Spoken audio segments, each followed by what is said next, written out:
Hey, Hey, how are you? how you doing?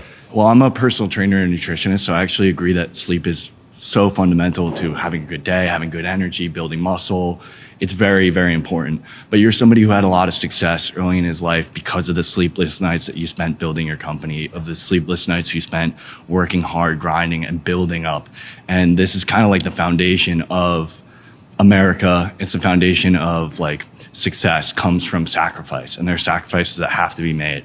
And like sleep is one of them. Like I wouldn't be able to make it through college if I didn't work at a bar. Like I had to be up till 4 a.m.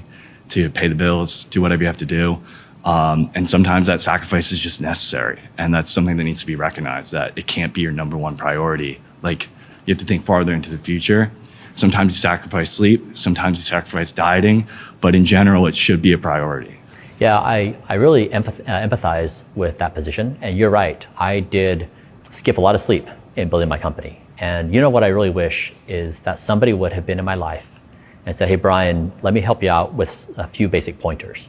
Because when I went sleep deprived for several years, I became chronically depressed.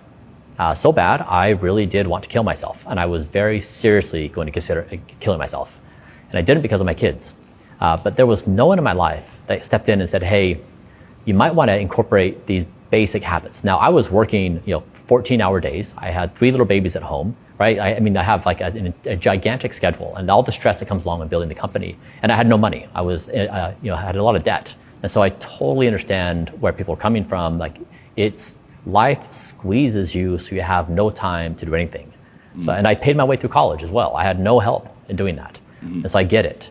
And so what I am trying to say is that we have built a culture that glorifies sleep deprivation.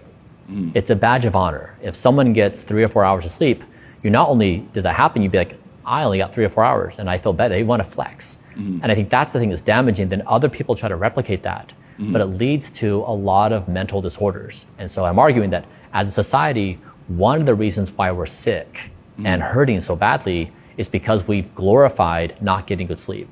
And we all know like the human body needs 7 to 8 hours a night.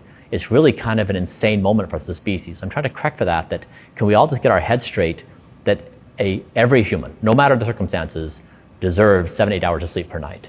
Yeah, I agree that humans do deserve that much sleep, but I feel like the problem comes from the fact that like, look at what you were able to achieve in that time when you were sacrificing your sleep. Like you wouldn't be here today. You wouldn't be able to have Don't Die. You would have never came to the realization that you needed to emphasize your health, and you would have never had like the foundation in your life to be able to have this platform to say these things if you didn't sacrifice your sleep.